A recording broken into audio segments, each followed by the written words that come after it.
Hey everyone, thanks for joining me. I'm Tracy Liu, VP of Channel Sales with ClearlyIP, and today we're going to be going over our virtual fax solution, SendFax.to. I'll start with a brief intro to ClearlyIP and discuss challenges with faxing today, then show you SendFax.to, a better way to fax. And finally, I'll give you a live demo of placing a fax order, setting up the fax solution, and sending and receiving a fax. And then we'll wrap up with Q&A. So, who's ClearlyIP? ClearlyIP is a VoIP organization and team of experts that was founded in 2019. Our founders are the original founders and innovators behind FreePBX, which is one of the largest telecom applications in the world. About 85% of our staff is engineering, and our passion is building quality VoIP products, which we've been doing since 2010. We are leaders in telephony, and we're laser focused on delivering cutting-edge solutions that are secure, collaborative, and productive. We're also a growth company, so we're always improving our product set and partner program and always looking at intelligent acquisitions to bring more capabilities. What gives us an advantage over the many VoIP companies out there is our legacy of innovation, reliability, and market expertise. Here is the ClearlyIP product set. Our flagship product is Clearly Cloud, which is a distributed multi-tenant UCaaS platform. It's our main focus and generates a ton of growth for us. What makes us different than other UCaaS providers is we also manufacture our own IP desk phones and gateways to go with our platform and others. This really gives us an advantage. These phones and gateways are built really well, and we sell them at great prices exclusively through our partners, so you won't find them flooded on CDW or Amazon. Clearly Anywhere is a mobile app and soft phone that runs on top of Clearly Cloud and FreePBX. Cloud Device Manager is our agnostic device provisioning solution. It's highly integrated with Clearly Cloud, but also runs independently. ComExchange is our hospitality PBX solution. SIP trunking is how we got our start back in the day. It's a very high quality, reliable SIP trunking platform. Codex is an emergency alert system for schools and other places that have an extra security need. Panic Button is another emergency alert solution that meets the requirements for Alyssa's Law, which requires schools to install a panic alarm in every classroom. Traditional faxing still uses analog lines for transport, which are going away and more expensive than ever. Analog carriers are no longer pushing analog, and in fact, they're trying to get rid of it and move away from it completely. So they've been steadily raising the prices over the last decade to where analog is crazy expensive and now no longer cost effective. Then you have traditional faxing over voice over IP, where the inherent differences between analog fax technology and digital VoIP systems make it unreliable for traditional faxing. And then on the other hand, we have virtual faxing, which is more cost effective, secure, and compatible with modern business practices. We replace the transport with email and internet, faxing over HTTPS. Transitioning to virtual faxing aligns with today's digital-first and remote-friendly work environments. A better way to fax over traditional faxing is with our virtual fax solution, SendFax.to, which solves the challenges of traditional faxing and makes sending and receiving faxes easy. With SendFax.to, you can send a fax from virtually anywhere on any device, and you're not tied to a fax machine or expensive analog lines. We can do fax to email, email to fax, fax to analog machine, and fax to print. You can even fax from a mobile phone or a multifunction printer. It's easy to set up, it's highly reliable, and you get reports that tell you when the fax goes through. With SendFax.to, there's no per page, per user, or per group fees. We have high volume and low volume subscriptions, and you only need a subscription for each concurrent fax that you'll be sending or receiving simultaneously. Next, I'm going to cover all of the different fax methods that you can use with SendFax.to. The first method is inbound fax to email.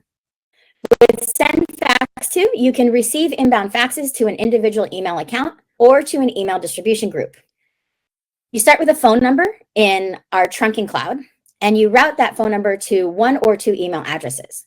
One of those email addresses can be a group of emails, or it could be a multifunction printer. It's very easy to set up. Next, you have email to outbound fax. So you can send a fax to a fax machine from your email. In your email, you simply compose an email and add any attachments. We can take PDF, PNG, IMG, or DOC formats. And in the to field, you type the fax number that you are sending at SendFax.to. Then you hit send and your fax will appear to come from the fax number associated with the email address. You'll also receive a confirmation email with delivery status. You can also send and receive faxes at a multifunction printer. As long as your printer has an internet connection, you can fax to and from it. We have documentation available for Epson, Brother, and HP printers. So now you can use that multifunction printer to send and receive faxes without a traditional phone line.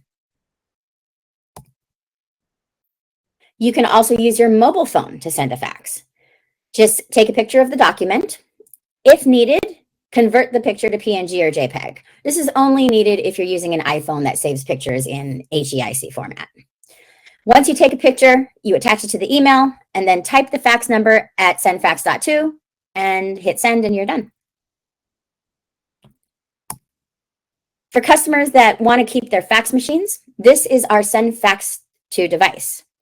This device supports up to 2 physical fax machines and sits between the internet and the fax machine.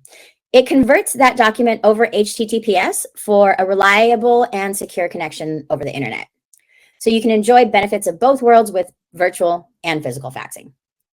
In combination with our SendFax.to service, customers have the flexibility of analog faxing without the expense of that dedicated analog line.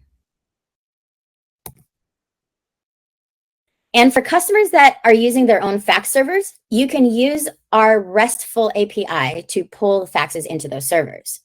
With the RESTful API, you can send a fax, you can confirm a fax, and you can be notified on receiving a fax.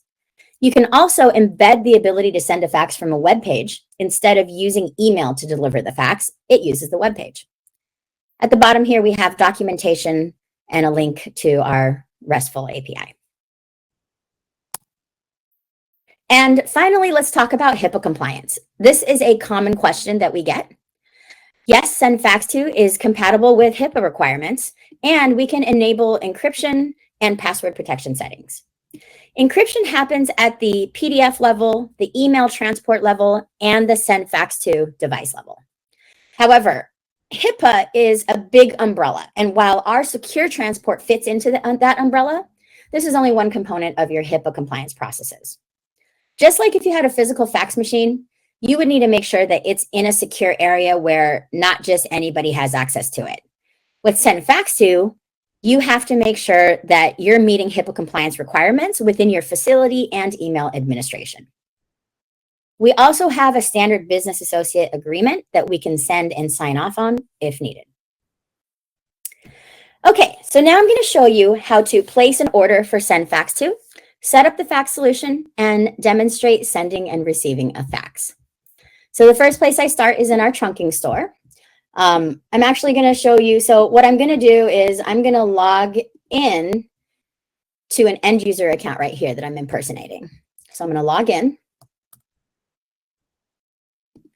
And you can see I'm impersonating, I'm Tracy, but I'm impersonating Andrew Jackson. So this is my end user. So over here, when it comes to fax, it has to hang on either a ClearlyIP SIP trunk or our cloud PBX. So if you're not currently using any of these services, that's totally fine. You can just hang it off of a metered trunk at no cost.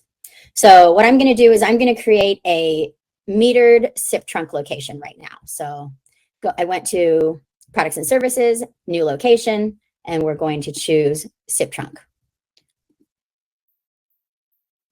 Okay.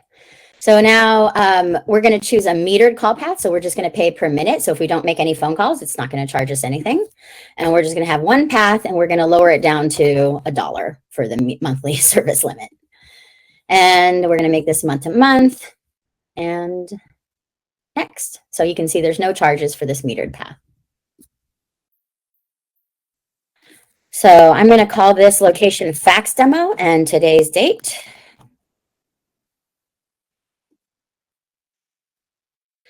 And I do have to, it does require me to put in a caller ID number. So I'm going to do that really quick. Just put in our main number.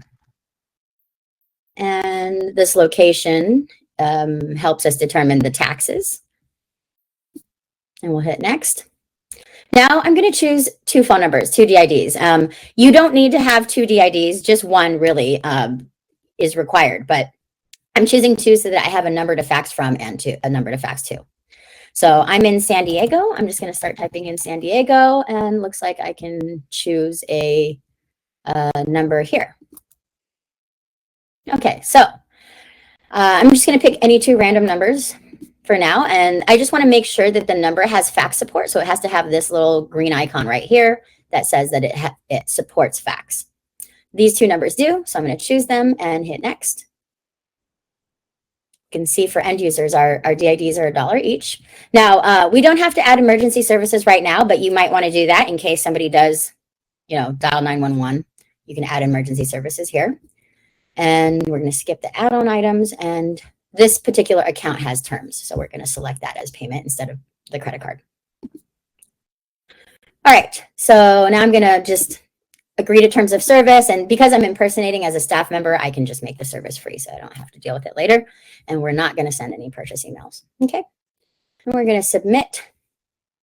So now it's going to build out my SIP trunk. This generally takes anywhere from 30 seconds to a minute. It happens in real time, so we can watch what's happening right now. It's generating an invoice for me. And next, okay, so it says down here, the new trunking location has been added. And then it just added a metered call path.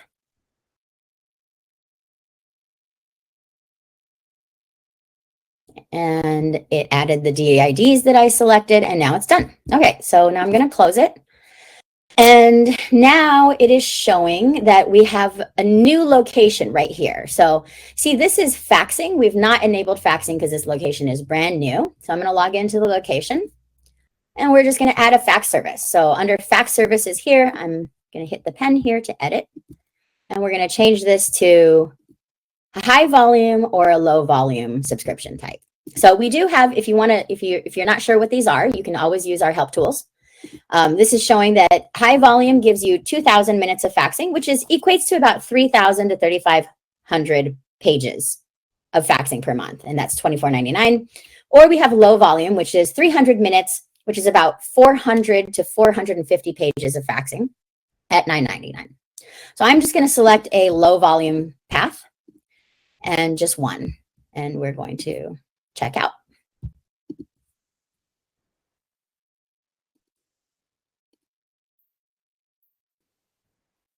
All right, so now it's going to generate an invoice and tell me that it's adding fax to my SIP trunk.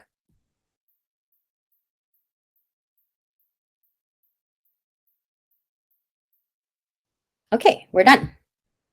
All right, so now we're just going to set up an inbound and outbound fax path. So we have the fax now set up. It shows that I have low volume faxing, quantity 1.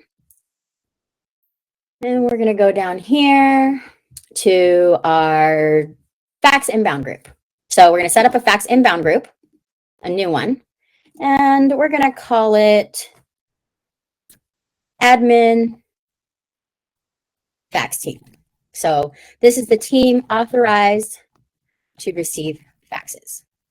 And there's a couple options here. So we can send it to the primary email, a secondary email only, or both, or a fax appliance, which is the SendFax.to device if you're using a fax machine. Or you can do appliance and email, or appliance and both emails. And remember that your email can also be a group or a multifunction printer. So I'm just going to do primary email for the sake of this demo. And we have options here to use a link or attach a PDF. So I'm going to use attach a PDF. You can do both if you want. For this demo, I'm just going to attach a PDF. And then here is the encryption piece. So I can turn on encryption and I can type in a password for this fax if needed. And then another part of encryption is it now allows me to print the fax, or gives me an option to allow printing the PDF if I want to. But for now, because of this demo, I'm just going to turn this off for now. Okay.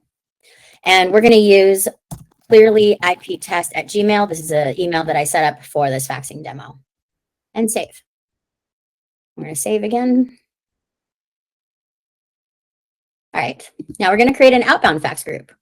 So you can see here that the inbound fax group has been created. So now I'm going to create an outbound fax group, and we're going to use, sales outbound team. So team authorized to send faxes, and station ID is the name that's at the top of the fax. We're just going to use ClearlyIP. And then it automatically associated with this location, the SIP trunk. There is a quick and easy way to disable certain outbound fax groups when you need to, but we're going to right now add in the email that we want to send faxes from. So again, ClearlyIP@gmail, and we're going to add that. Now we can actually add up to 100 emails here, or we can add our whole organization by typing in the whole company domain. So if I add ClearlyIP.com, that actually does work, and it allowed me to add it. If it's another domain that is huge, like Gmail, it's actually going to catch that and not let me add it. Okay, but we're gonna, for the sake of this demo, we're gonna get rid of the whole company, and we're just gonna have it sent from this email. Okay, now I'm hitting save, and we'll save it. All right, now we've created an outbound fax group. So now the only thing left to do is make sure that the DIDs that I've chosen are married to these emails for faxing. So are associated with these emails. So I'm going to log into one DID and go to routing options, and we're going to change the routing options to fax services. And then we're going to choose the groups that I just created and save. So that was one. So now that's been updated under routing options. You can see that it's going to a fax service with these inbound and outbound groups. So I'm going to go back, and we're going to go to the other DID. So again, you guys don't need to have two DIDs. I'm doing this just for simplicity so that we have two numbers to fax, one to fax to, one to fax from. But if I want to set up this second number as for fax as well, I just log into the second number, and we're going to go to the routing options, and again, go to fax services and admin fax team, sales outbound team. All right. Okay. So now we're ready to go. We have our inbound and outbound fax group set up. We have our numbers set up for fax in the routing method. And now we can go send a fax. So I'm going to go to this email and compose a new fax. So what I'm going to do is just grab the phone numbers that I need to use. So this is the phone number that I'm going to send a fax to. Okay, and I'll put @ and then we're going to also copy the phone number we're going to send a fax from. So now it's the phone number we're sending to @ the phone number we're sending from .sendFax.to. Now you don't always have to put in the phone number that you're sending from if you only have one email associated with it. But if you have multiples, I'll show you why in a minute, why this is helpful, because if you don't do this, then it's going to ask you which phone number it's going to say, hey, you have multiple phone numbers associated with this email. Which one do you want to use to send this fax from?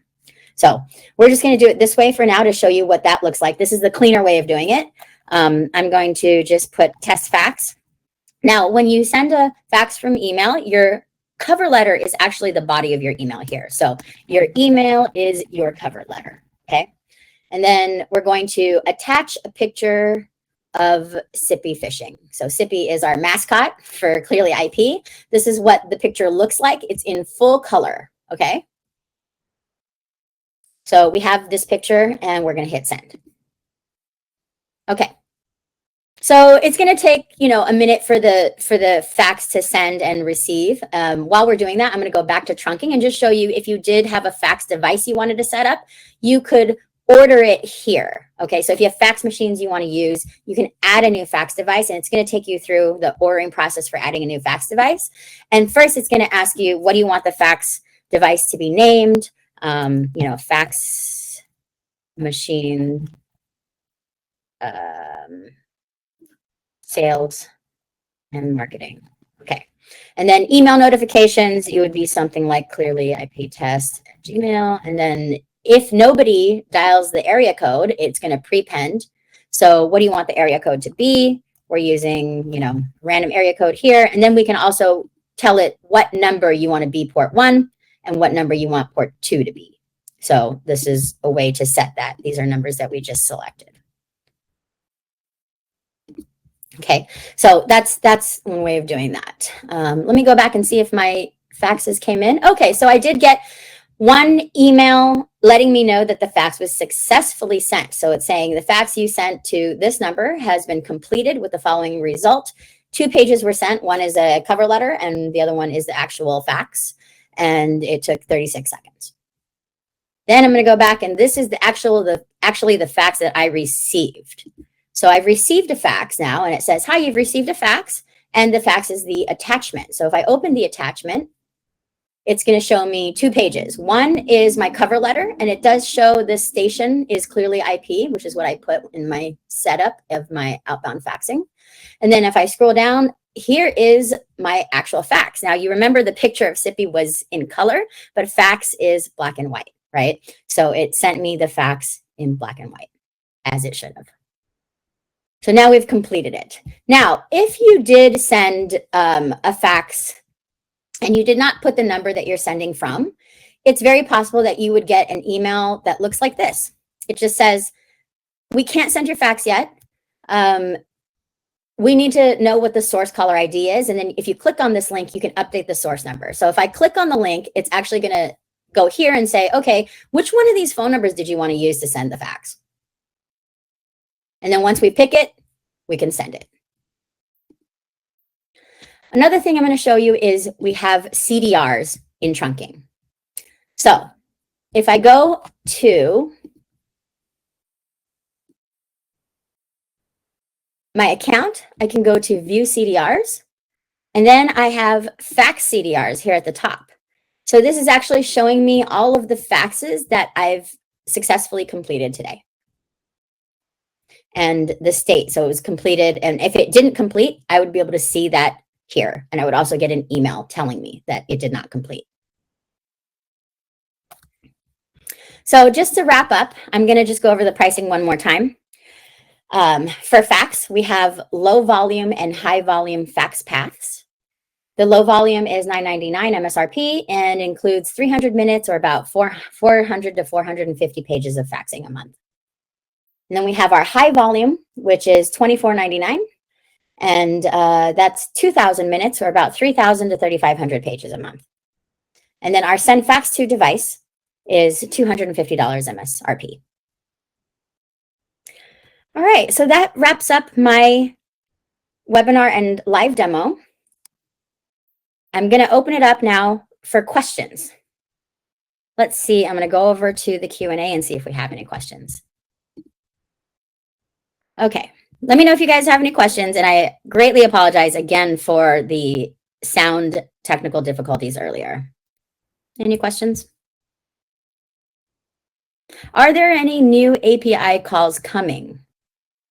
I'm not sure. Let me check on that, and I'll get back to you unless, Bob, you happen to know?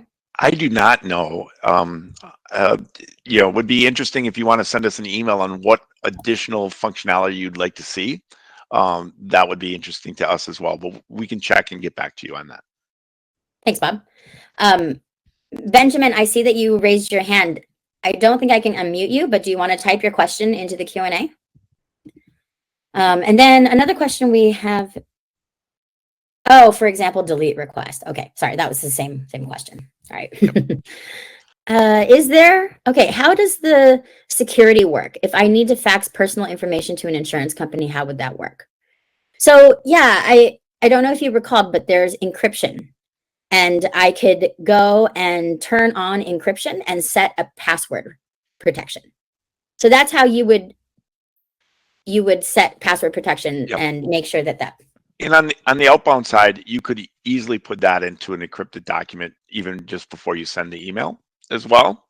So you could simply encrypt your document any way you want, and perhaps call whomever's receiving it or text them and say, hey, this is the password to get at this, or send it in a separate email. However you want to share that key, but if you're sending private information, you can stick it in the document and encrypt that document. Thanks, Bob. Here's another question I might need help with. It says, is there a way to trunk one number across 4 lines to a fax server? So you have an inbound number and you want to send that simultaneously to 4 fax machines, or do you want to send it to a hunt group across those 4 lines? Probably send it to a hunt group across those 4 lines. I think it has to do with the functionality in your fax server. So that's when I would really like, just maybe reach out to me directly, and I'll get an answer for you on that. But yeah. Okay, cool. That was Benjamin Gorman. So we'll be sure to reach out, Benjamin. All right. And then I see one more. Oh, thank you for the compliment. And then question about email address faxing out. So you showed they got asked what number the fax should come from, but we wouldn't want an employee at one office to be able to fax out from another office's number. So you can, so you want to limit that employee and the outbound fax group to a specific DID, which you could do because you can have multiple outbound fax groups. And let's say I only want Tracy to fax out on number 1234. I'll create a separate outbound fax group for Tracy, and I'll tie that fax group to DID 1234, and Tracy would only be able to send from DID 1234. So you can have multiple outbound fax groups, and you can arrange your each outbound fax group can have multiple entries, but you can arrange it and segment your base with that outbound fax group. Thank you, Bob. The only reason that we had options of all those other numbers is because I created multiple outbound fax groups all with the same email. Yeah. So that's the only reason why I had other options that I could choose from. But like Bob said, you can segment that. You can only say, okay, this email, this user can only fax from this number, and then they won't get that option at all. They won't get the numbered options as well, at all. Okay. Benjamin says hunt group, by the way. Hunt group, yeah. I'll have to think about. So I mean, I'll have to think about how that would work, and get back to Benjamin on that. Okay. And then I believe for password security, Jeff Ludlow has an additional question. He says, I understand, but if you're sending information to BCBS, you don't know who is getting the fax. So how do you get them the password? I mean, it's like anything else. There's nothing inherent in here on the receiving end of an outbound fax, right? So it's up to you and the person in the organization you're sending it to. If you're trying to use this process to obscure the information to a single person at that insurance office, what you need to do is make sure that however they get their faxes out is there. But on an outbound fax, yeah, on an outbound fax, it's going to convert it to a fax. And maybe I even misspoke earlier. On an outbound fax, it's going to want to print that fax on whatever fax machine. So it doesn't really obscure it on an outbound fax at the end destination. It's up to that end destination to meet HIPAA requirements, for example, and however they manage their physical, assuming they have a physical fax machine, for example, however they manage that physical fax machine is what you're going to get for security on fax, right? Because you're just sending it outbound via email. You're fine until it gets there, but it's just going to print on their fax machine if they have a physical fax machine. And thank you for clarifying that. It's a scenario we hadn't walked through. It's just going to print on that fax machine if they have a physical fax machine. On the outbound, it's up to them. You need to understand their HIPAA compliance and how they protect privacy at that point. There's nothing you can do on your side at that point. It's all up to the receiver to follow good processes. And Jeff, if that's still unclear, please reach out to us and we will talk through it some more. Yeah. Thank you, Jeff, for clarifying the question, though. I hadn't thought it through completely. Any other questions? Okay. Well, thank you so much for taking the time out of your day to join us today. And hopefully you have a better idea of how our SendFax.to solution is superior to traditional faxing. Thanks, everyone.